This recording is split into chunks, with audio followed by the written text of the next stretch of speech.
So I was raised Catholic. Anybody else? Okay. So how old were you when you found out oral sex isn't just talking about sex? You don't have to answer, especially if it's right now. I know it can be upsetting. I remember exactly where I was. I was in 8th grade, and we had I went to Catholic school for 12 years. And we had the high schoolers come, and they taught us abstinence-only education, where you abstain from everything, especially education.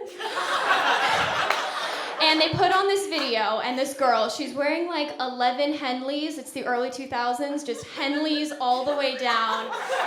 And she's sitting on a stool in an empty warehouse, and she goes, "I wish I knew I could have gotten an STI from oral sex." And I look at my friend, I'm like, fuck, we can't even talk about it now? I'm just kidding. I definitely didn't say fuck. I actually used to give out something called profanity slaps to my friends.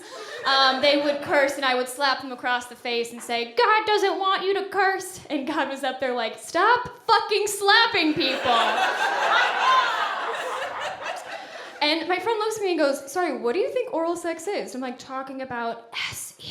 Because at this point, I had to both spell and whisper. That was my personal condom. I had to be very, very safe. She's like, "No, it's putting a dick in your mouth." And I was like, whoa, whoa, whoa, whoa, whoa. What is a dick? Because at that point, it was anatomical names only. I didn't know. I've got to be honest, besides that, I loved being Catholic. It was the best. I'm a recovering theater kid. Well, recovering is a strong word. I do this. But when they told me, they're like, "Be careful what you do. God is always watching." I was like, amazing. I'm doing time steps and cartwheels all the time, and no one appreciates it. So that was really good news for me.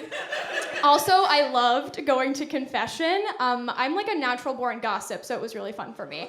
I would sit across from the priest. I preferred when there wasn't a confessional, right? Face to face. Let's do it. And I'd sit there and be like, "Well, Father, actually, this week I disobeyed my parents. I didn't get my homework done or clean my room because I was at rehearsal really, really late. I'm actually Zenita Shin in The Music Man. We're in Tech Week. Father, would you like a comp?" "Syd, that's not a sin." Okay, so being Catholic is easy and I'm perfect. On my way to sainthood. This is amazing news for me. I also begged my parents for a purity ring. We all remember what the Jonas Brothers were doing for purity culture. I do not have to tell you. And I begged my parents, and my mom was like, "No, absolutely not. We're not paying money to tell people you're a virgin." And I was like, "But Mom, I have a boyfriend. How will people know about my commitment to Jesus?" She's like, "You also have a rolling backpack." I assure you, nobody's wondering. And to this day, they're not wondering either. Yeah, my rolling backpack was my child chastity belt. Now I wear my adult chastity belt, these cool Homer Simpson socks. Thank you. And for the keen eyes out there, this is a Springfield Middle School cheerleading uniform. Yeah, it's like 1 is cool, 2 is okay. Yeah, needless to say, I am a Disney adult. Whoa. Thank you. You know, it's not my fault I was conceived at Disneyland. Yeah, like, did your parents fuck on Space Mountain? I was raised Catholic. It was an off-property Marriott missionary style. I heard it was a good time, though. My dad did need back surgery from the Matterhorn or my mom. You decide. You decide.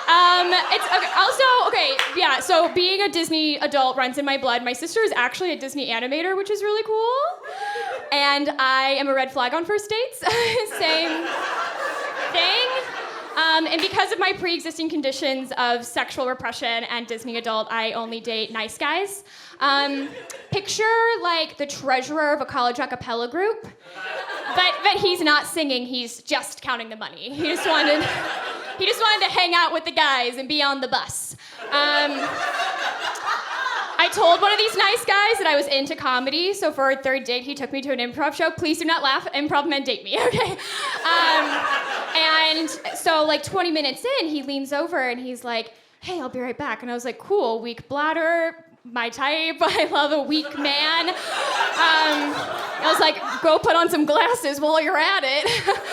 And then he doesn't go to the bathroom. He goes to the stage. That's right. It was his improv troupe. The first 2 dates were just an elaborate scheme to seat fill.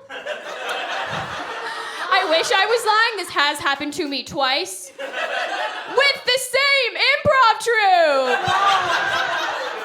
Fool me once, shame on you. Fool me twice. That is good marketing, and I cannot argue. All right, that's it for me. Thanks, I'm Syd.